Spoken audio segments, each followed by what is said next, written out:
तेजस्वीनावधीतमस्तु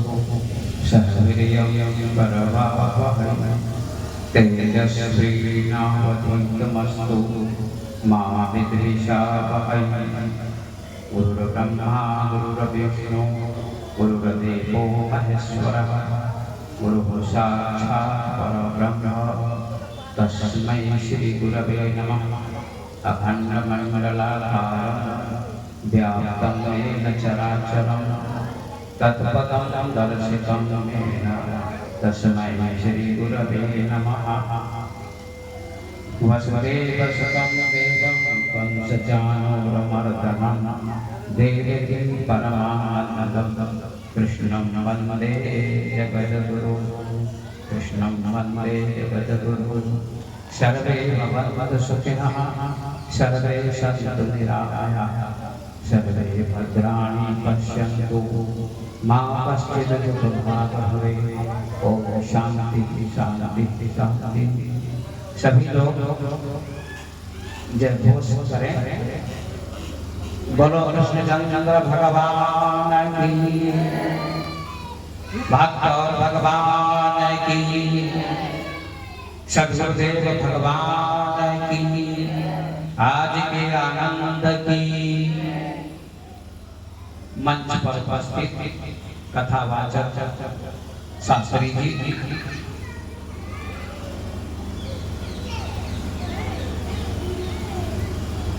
पांडाल में उपस्थित भगवत प्रेमी सज्जनों, श्रद्धा स्वरूप माता बहनों,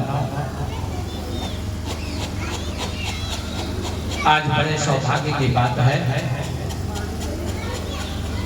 कि अभी अभी आप सब भगवान श्री कृष्ण का जन्मोत्सव मना रहे थे। शास्त्री जी ने जन्मोत्सव की कथा सुनाई।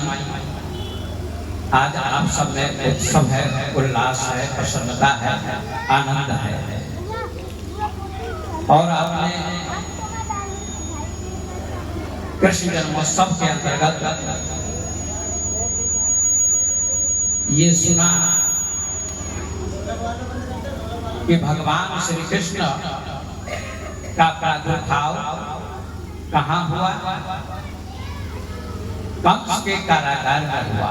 थोड़ी सी चर्चा मैं कृष्ण जन्मोत्सव की करता हूँ, उसको समझने का प्रयास करें आप सभी।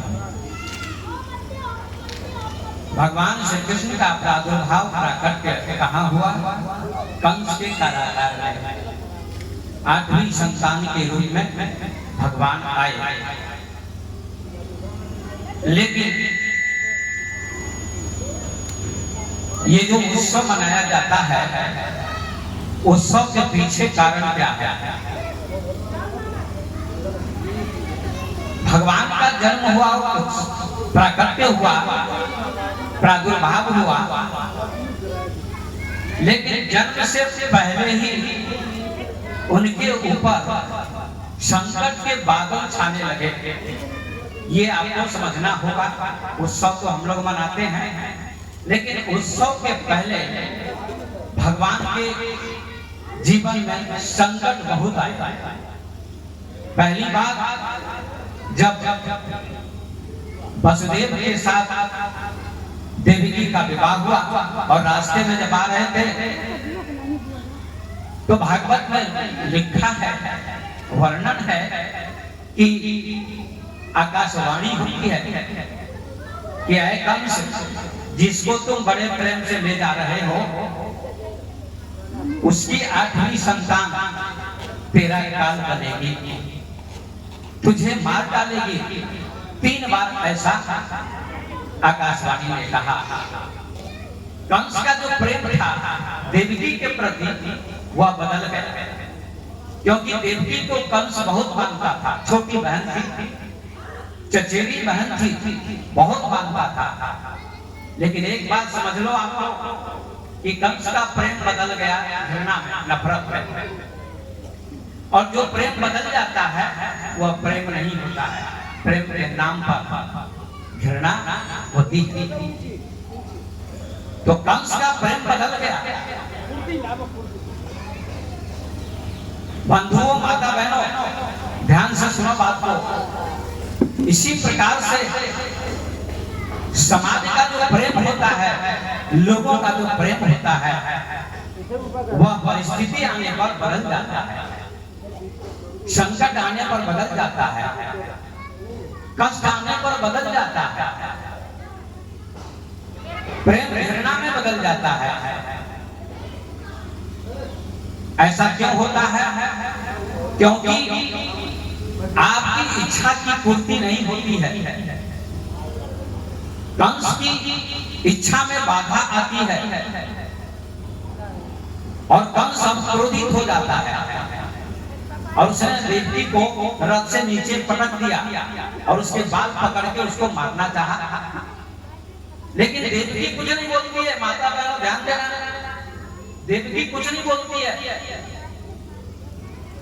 ये नहीं कहती है कि मुझे मत मारो, मना नहीं करती है। क्यों नहीं मना करती है? क्या आपने कभी चिंतन किया? कथाएं तो लोग बहुत सुनते हैं, लेकिन ये चिंतन नहीं करते कि देवकी ने मना क्यों नहीं किया। देवकी ने एक बार भी नहीं कहा कि भैया मुझे मत मारो, मुझे मत मारो, मैं तुम्हारी छोटी बहन हूं। ऐसा देवकी ने नहीं कहा, चुपचाप बैठी रही। लेकिन वसुदेव से बर्दाश्त नहीं हुआ। देवकी ने इसलिए नहीं मना किया कंस को कि मुझे मत मारो, मुझे मत मारो। ऐसा इसलिए नहीं कहा क्योंकि जब विवाह होता है लड़की लड़के का, तो पंडित जी क्या करते हैं? 7 चक्कर लगवाते हैं, भावड़े पड़ती हैं और लड़की लड़के के कपड़े की गांठ जोड़ दी जाती है और ये सौगंध दिलाई जाती है कि तुम दोनों का विवाह हो गया। अग्नि का साक्षी मानकर पंडित जी शपथ देते हैं। 7 बार चक्कर लगाने का मतलब, 7 भावड़े पड़ने का मतलब क्या है? यहाँ आपको अर्थ स्पष्ट होगा कि देवकी क्यों नहीं मना कर रही है कि मुझे मत मारो। 7 चक्कर लगवाते हैं पंडित जी अग्नि का साक्षी मानकर और कपड़े की गांठ जोड़ दी जाती है। क्यों? तुम्हारा विवाह हो रहा है तुम दोनों का, अब तुम्हारे 2 शरीर होंगे विवाह के पश्चात, लेकिन दोनों का मन एक हो जाना चाहिए, विचार एक हो जाना चाहिए और 7 जन्मों तक प्रेम तुम्हारा टूटना नहीं चाहिए, मिटना नहीं चाहिए। 7 जन्मों तक प्रेम नहीं मिटे पति पत्नी का। यही इसका अर्थ है। कपड़े की गांठ जोड़ने का मतलब होता है कि पति पत्नी के शरीर 2 होते हैं पर मन एक होना चाहिए, विचार एक होना चाहिए। यही इसका अर्थ है। और पति शब्द का क्या होता है संस्कृत में? पति शब्द का अर्थ होता है पाति इति पति, जो रक्षा करे उसका नाम पति है। जो पत्नी की रक्षा करे उसका नाम पति है। तो देवकी सोचती है कि जिसने मेरा हाथ पकड़ा है, जिसके साथ मेरा पानी ग्रहण हुआ है, वो सामने खड़ा है मेरा पति। मेरे पति का दायित्व है, मेरे पति का कर्तव्य है मेरी रक्षा करना, मुझे कुछ बोलने की जरूरत नहीं है। इसलिए कुछ नहीं बोलती है। ये देवकी की बहुत बड़ी महानता, पति के ऊपर विश्वास है उसका कि जरूर मेरी रक्षा करेंगे, मेरे पति मेरी रक्षा करेंगे। ऐसा चिंतन करती है तो वसुदेव जी ने कंस का हाथ पकड़ लिया और कहा, महाराज कंस, ये आपके लिए उचित नहीं है। आपकी एक छोटी बहन है, इसकी मांग का सिंदूर ज्यों का त्यों है और स्त्री अबद्ध होती है, अबला होती है, ऐसा शास्त्र में लिखा है। इसलिए इसको मारना बहुत बड़ा पाप होगा। और आप जैसे योद्धा एक नारी की हत्या करेगा तो क्या इतिहास में आपका नाम अमर होगा? नहीं होगा। क्या ये हाथी चींटी को मारने को चल दे तो क्या हाथी को इनाम मिलेगा?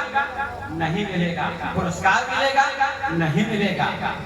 ये कंस को वसुदेव जी समझाते हैं। इसी प्रकार से आप योद्धा हैं, आप वीर हैं, और ये आपकी छोटी बहन आपके लिए चींटी के समान है। इसको मारना आपके लिए निंदनीय कर्म होगा।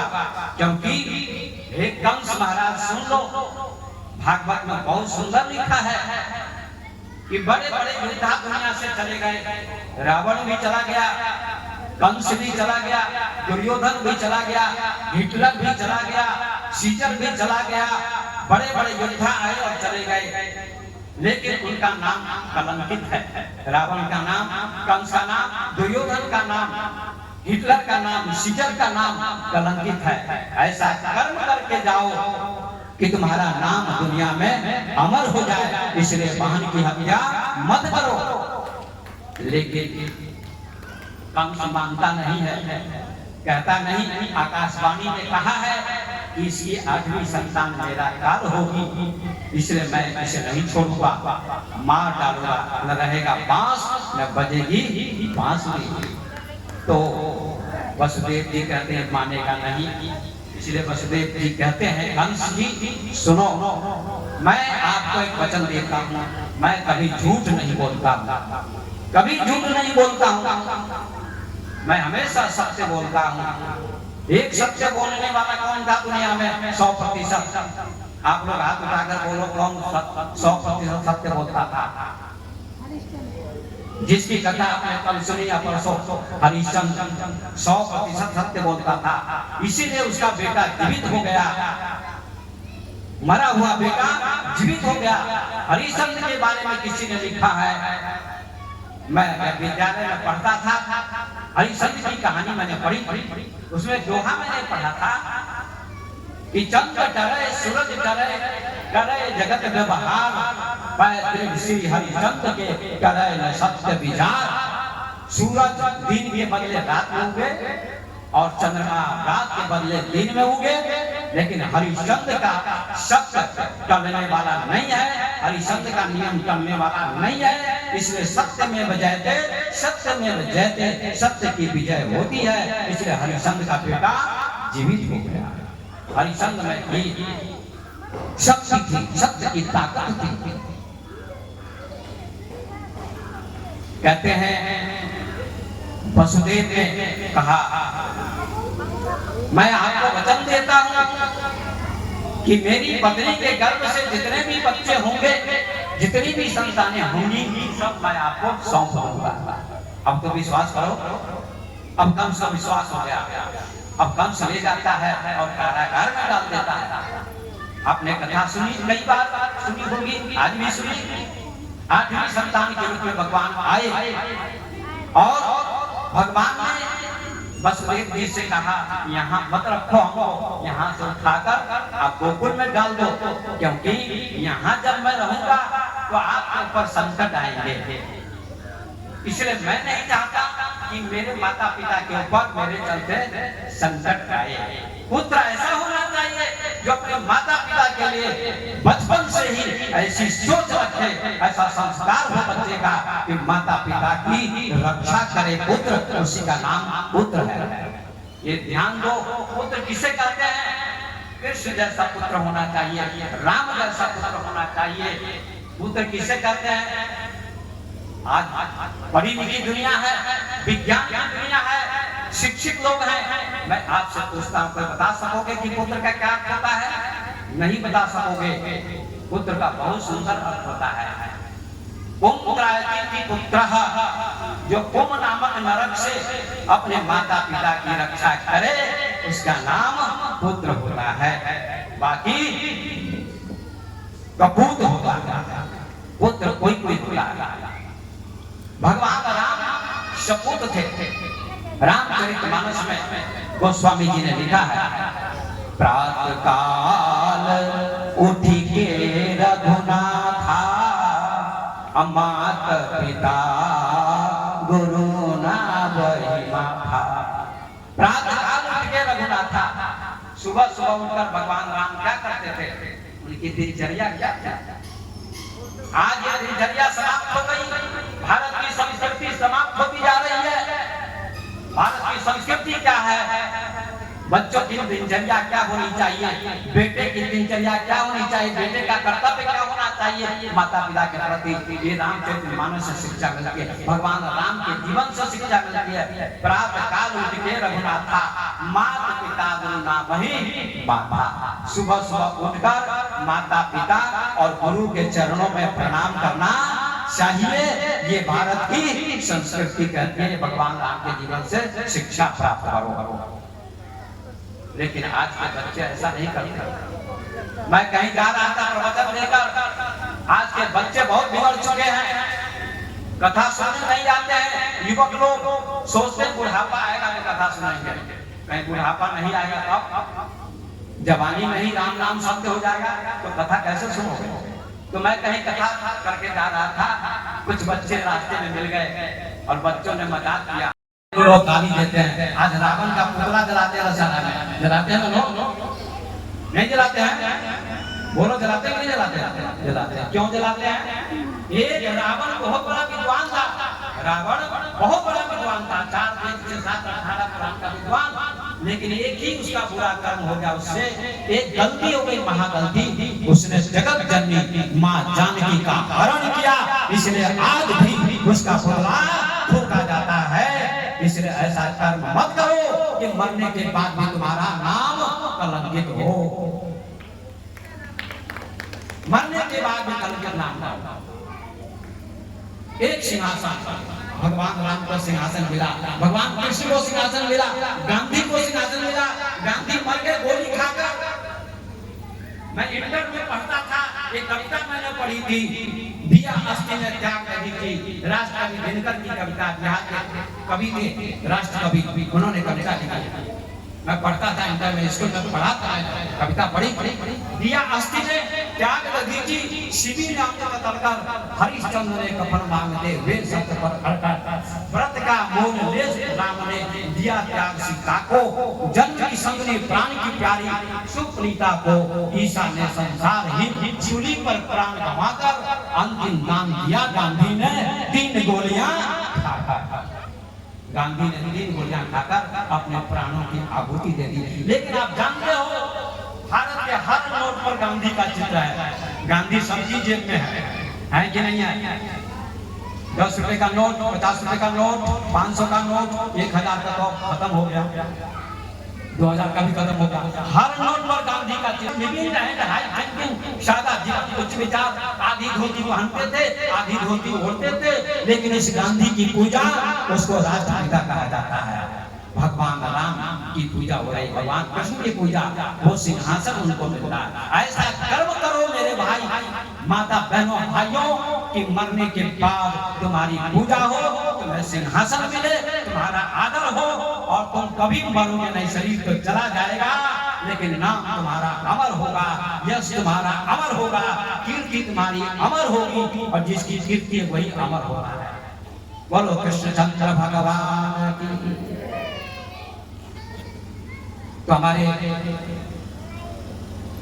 श्री सत्य प्रकाश अग्रवाल साहब धन्यवाद के पात्र हैं, आप लोग भी धन्यवाद के पात्र हैं, क्योंकि आप लोग कथा में आते हैं, कथा सुनने, आप लोग भी धन्यवाद के पात्र हैं। ये मत कहना कि बाबा जी पक्ष करते हैं, धनी मनी व्यक्ति का ज्यादा समर्थन करते हैं, ज्यादा प्रशंसा करते हैं, ऐसी बात नहीं है।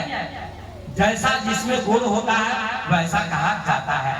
ये धनी तो बहुत दुनिया में है, लेकिन परोपकारी बहुत कम, परोपकारी बहुत कम है।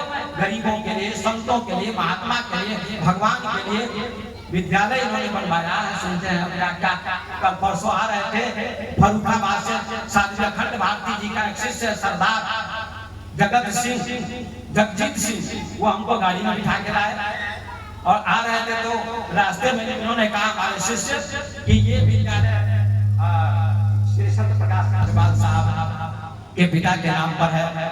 तो कहा ये उन्हीं का विद्यालय है, ऐसा सरदार जी ने कहा, और कहा बहुत कुछ उन्होंने किया है, बहुत कुछ बनवाया है समाज के लिए, इसलिए मैं इनको करोड़ों करोड़ों शुभकामना और आशीर्वाद देता हूँ, प्रभु से प्रार्थना करता हूँ इसी प्रकार से ये समाज की सेवा करते रहे, संत की सेवा करते रहे, इनका नाम समाज में इसी प्रकार से उजागर हो और इनकी कीर्ति अमर हो, यही मैं भगवान श्री कृष्ण से प्रार्थना करता हूँ। सभी लोग ताली बजाएं। आओ अब चलते हैं भगवान कृष्ण की तरफ। भगवान कृष्ण, थोड़ा सा समय लग रहा है, कोई बात नहीं है, क्योंकि ऐसा मौका बार बार नहीं मिलेगा। थोड़ा समय लग जाए तो लग जाए। अरे क्या कहते हैं, और समाज में कुछ होता है तो हजारों की भीड़ लग जाती है नाच नौटंकी में, और समय ज्यादा हो जाए तो कोई बात नहीं है। तो यहाँ भी समय का ध्यान नहीं होना चाहिए।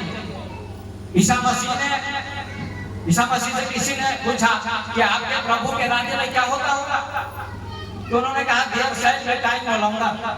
प्रभु के राज्य में समय नहीं होता। समय कहाँ होता है, आप लोग बताओ, समय कहाँ होता है? समय कहाँ होता है, इसका उत्तर देंगे आप लोग?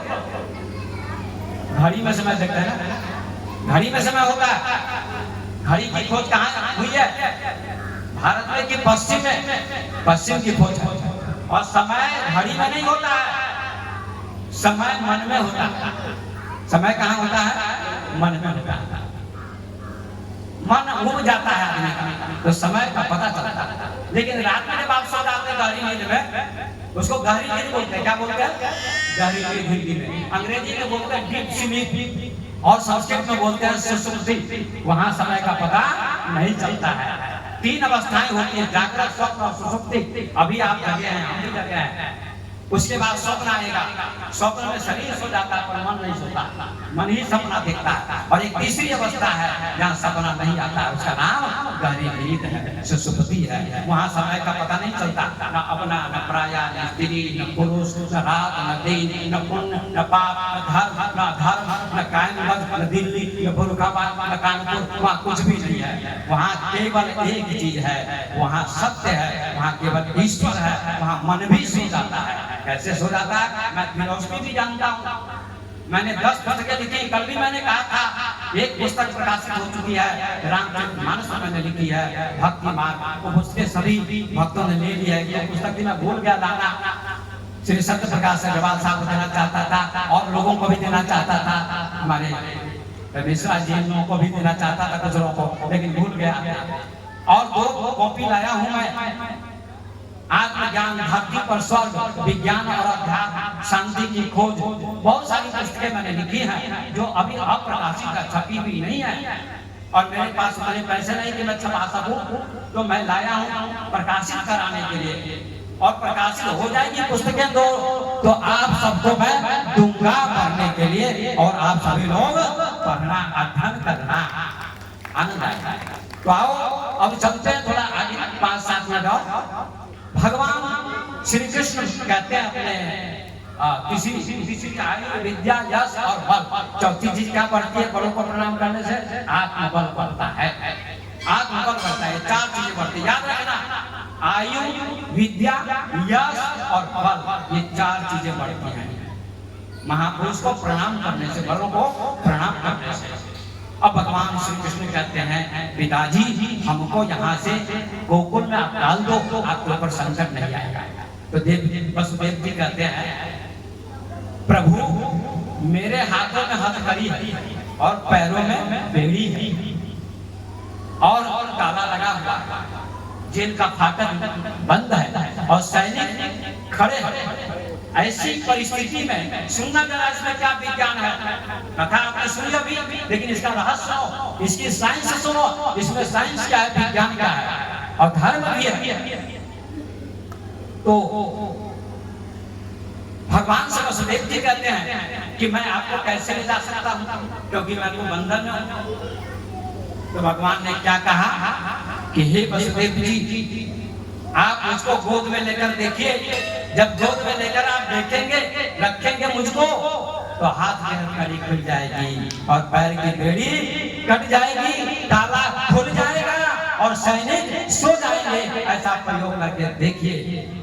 वसुदेव जी को विश्वास हो गया। वसुदेव नाम में विश्वास। वसुदेव किसे कहते हैं? विश्वास। और देवकी किसे कहते हैं? ध्यान देना, कथा केवल मत सुनो, कथा के रहस्य को समझो, मनोरंजन के लिए कथा मत सुनो। एक एक शब्द से आपका जीवन बदल जाना चाहिए। मेरे भक्तों, बंधुओं, माता बहनों, तो वसुदेव नाम है विश्वास। वो स्वामी जी ने रामचरितमानस के शुरू में श्लोक लिखा, भवानी शंकर वंदे श्रद्धा विश्वास रूपिणो याभ्याम विना न पसंति सिद्धा स्वांतास्तमेश्वर मात्र 5 मिनट विराम के बाद गोस्वामी जी कहते हैं, भवानी शंकर वंदे श्रद्धा विश्वास रूपिणो। मैं शंकर और पार्वती को प्रणाम करता हूँ श्रद्धा विश्वास के रूप में। श्रद्धा कौन है? बोलो आप लोग, हाथ उड़ाओ। श्रद्धा कौन है? भवानी पार्वती जी। और विश्वास कौन है? शिव जी। और यहाँ विश्वास कौन है? वसुदेव जी। और श्रद्धा भक्ति कौन है? देव जी। उनको विश्वास हुआ और उन्होंने भगवान को हाथ में उठाया।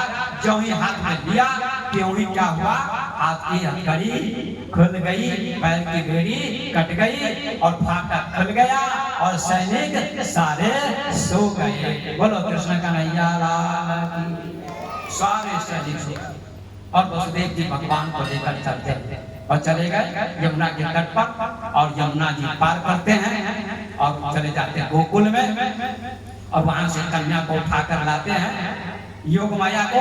और जब लाते हैं फिर कारागार में, अभी सैनिक सोए हुए हैं, फाटक खुला हुआ है। और ज्यों ही वसुदेव जी उस कन्या को योग माया को लाते हैं और जब कारागार में प्रवेश करते हैं तो क्या घटना घटती है? फिर हथकड़ी लग गए, फिर बेड़ी लग गए, फिर फाटक बंद हो गया, फिर सैनिक जग गए। इसका मतलब क्या? इसका मतलब क्या है? कथा खाली मत सुनो, एक एक शब्द पर विचार करो। एक एक शब्द को विचार करोगे, एक एक शब्द का चिंतन करोगे तो आपका जीवन रूपांतरित होगा, बदलेगा। हीरा थोड़ा होता है, कीमती होता है, इसलिए एक एक शब्द हीरे जैसा होता है। माया को जब लाते हैं, कन्या को जब लाते हैं, भगवान गीता में कहते हैं माया में काम तरंती थे। ये मेरी माया दुष्कर है, इसको पार करना बड़ा कठिन है। वो योग माया है और योग माया को लाते हैं तो सब कुछ फिर ज्यों का त्यों हो जाता है, सारी चीजें जो के त्यों हो जाती है। इसका मतलब कि व्यक्ति जब भगवान का चिंतन करता है, भगवान का स्मरण करता है, भगवान की याद करता है, भगवान के चरणों में मन को लगाता है तो उसकी हथकड़ी खुल जाती है। वो हथकड़ी क्या है? ममता हथकड़ी है। आपके मन में ममता है, ये ममता बहुत खतरनाक चीज है। ममता नहीं होनी चाहिए, प्रेम होना चाहिए। तुलसीदास जी ने रामचरितमानस में लिखा कि ममता को काटते हैं संत महात्मा। रस रस सोख सरित सरपान ममता त्याग करहि जिमि ज्ञान। जैसे गर्मी के दिनों में तालाब का पानी धीरे धीरे रस माने धीरे धीरे सूख जाता है तो क्या रह जाता है? कीचड़ रह जाता है, फिर कीचड़ भी सूख जाता है। ऐसे ही ज्ञानी लोग धीरे धीरे धीरे धीरे ममता को त्याग देते हैं। ममता तू न गई मेरे मन से, पाके केस जन्म के साथी, और ज्योति गई नैनन से। ममता तू न गई मेरे मन से। ये ममता जाती नहीं है, इसलिए ममता क्या है? हथकड़ी है। और मोह क्या है? बेड़ी है। मोह ज्यादा खतरनाक होता है ममता से। मोह कीचड़ है और कीचड़ किसी के पैर में लग जाए तो किससे धोना होगा? पानी से धोना होगा।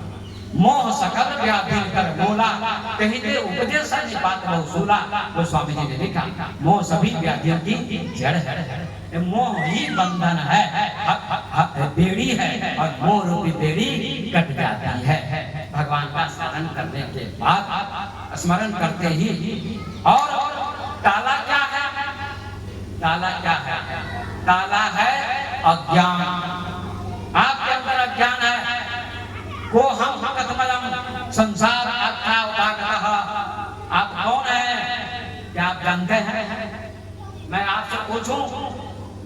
हु आर यू, तुम कौन हो? क्या उत्तर दोगे आप लोग? I am a student, I am a farmer, मैं किसान हूँ, विद्यार्थी हूँ, या कुछ भी उत्तर दो। ये उत्तर आपका सांसारिक है। आपका सबसे सुंदर उत्तर होगा परिचय कि आप क्या हैं।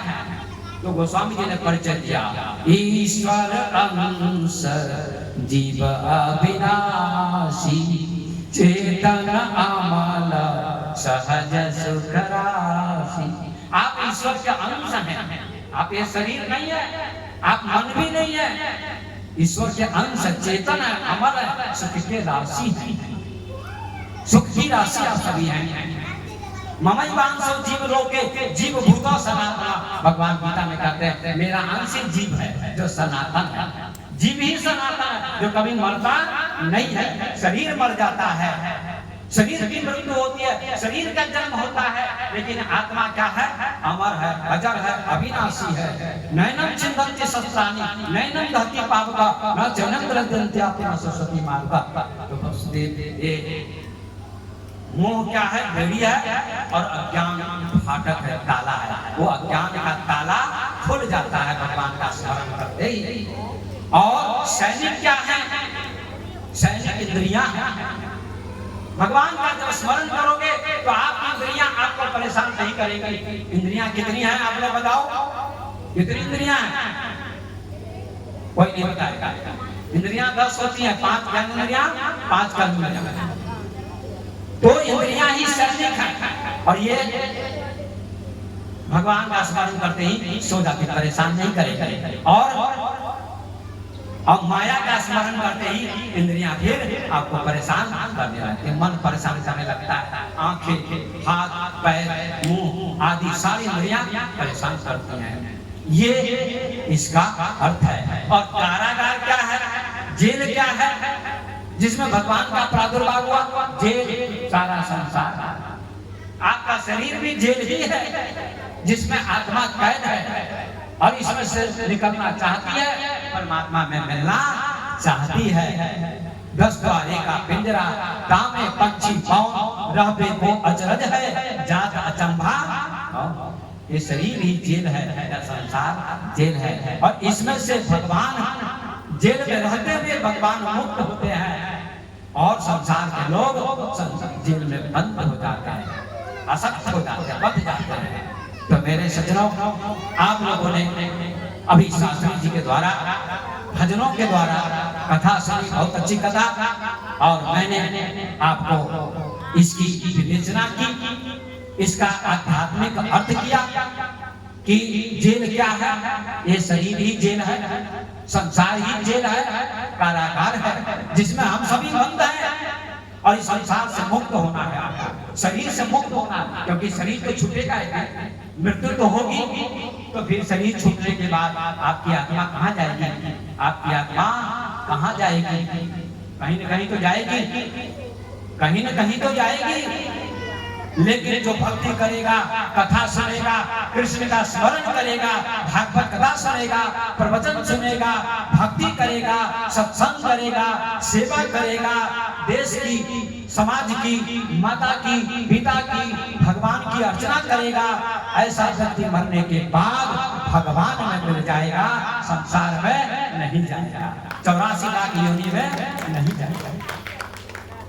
गोस्वामी जी ने लिखा, आकर 4 लाख 84 योनि भ्रमत जीव अविनाशी, फिरत सदा माया कर प्रेरे, काल कर्म स्वभाव गुण थे। तो संसार से फिर प्रस्थान होना होगा। इसलिए भगवान कृष्ण के जीवन से हमको एक शिक्षा मिलती है। कृष्ण जन्मोत्सव का अर्थ होता है कि हमारा जीवन भी उत्सव हो। हम लोग एक दिन उत्सव मनाते हैं, पूरा जीवन हमारा उत्सव होना चाहिए, पूरा जीवन।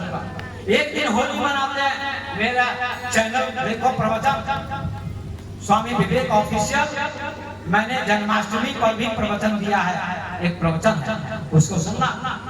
बहुत सारे प्रवचन हमारे गाने गा चुके हैं। मैंने कल भी आपसे कहा था, ये रिकॉर्डिंग हो रही है, आप लोग जरूर सुनो। प्रवचन स्वामी विवेक ऑफिशियल, आपको मेरे प्रवचन मिलेंगे।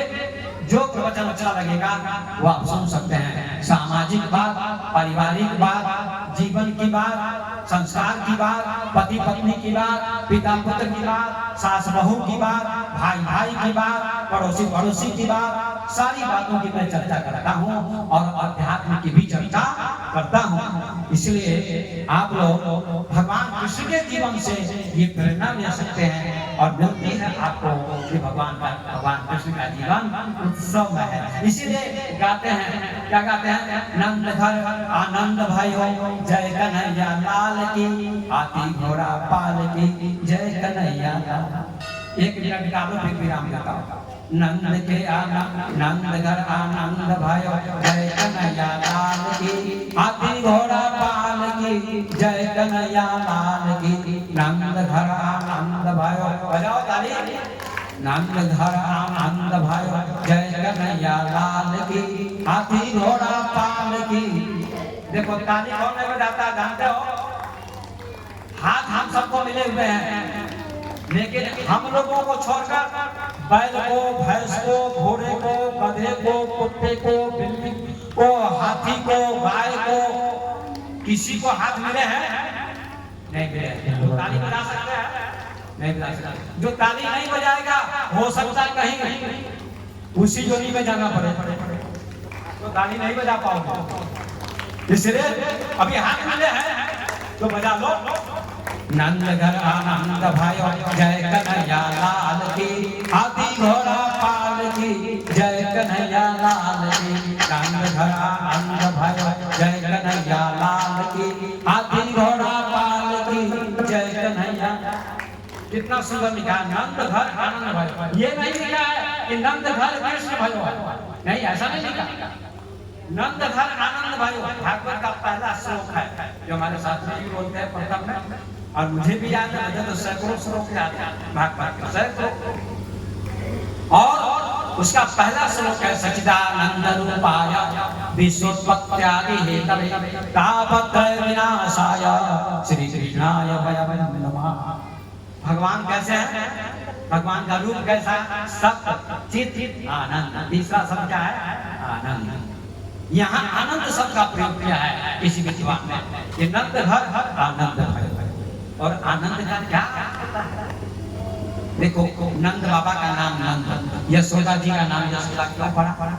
आनंदयति सर्वान जनान सनंद तत्यते, जो सारे समाज को आनंद प्रदान करे, ऐसे व्यक्ति का नाम नंद है। और यशः ददाति सर्वान जनान सा यशोदा, जो सभी को यश प्रदान करे, सभी को खुश करे, ऐसी नारी का नाम है यशोदा। देखो कितना अच्छा था।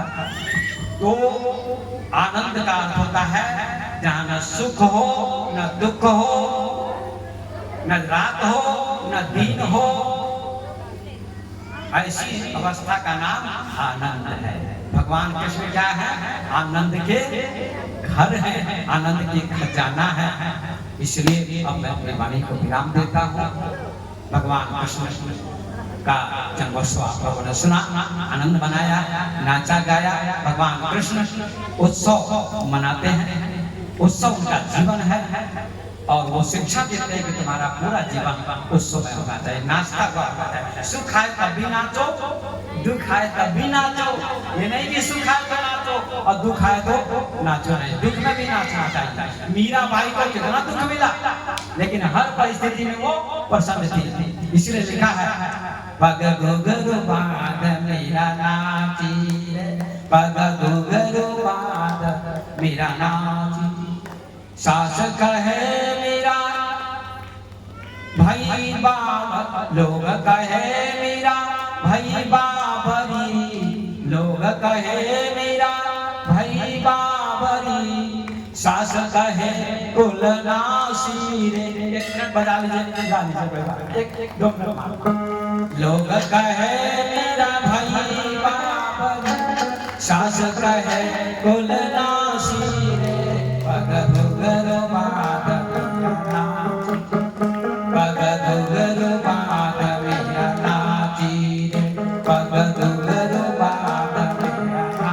चीज पग घुंघरू बांध मेरा नाची। लोग कहते थे पागल हो गई, सास कहती थी कोई का नाश करने वाली हो गई, और बहुत कष्ट दिए गए, फिर भी कृष्ण के प्रेम में मेरा नाचती है, प्रसन्न होती है। अब इन्हीं शब्दों के साथ अपनी वाणी को विराम देता हूँ। आरती कीजिए। भगवान कृष्ण का उत्सव मनाया, आप सभी धन्यवाद के पात्र हैं। बहुत बहुत धन्यवाद आप सबको। फिर रात सुनेंगे शास्त्री जी के द्वारा। फिर कल मैं आपकी सेवा में उपस्थित होऊंगा और 4 से 5 बजे तक 1 घंटे प्रवचन दूंगा, आप लोग सुनेंगे। तो भगवान श्री कृष्ण के चरणों में प्रणाम करते हुए अपनी वाणी को सभी लोग खड़े हो जाए। बोलो।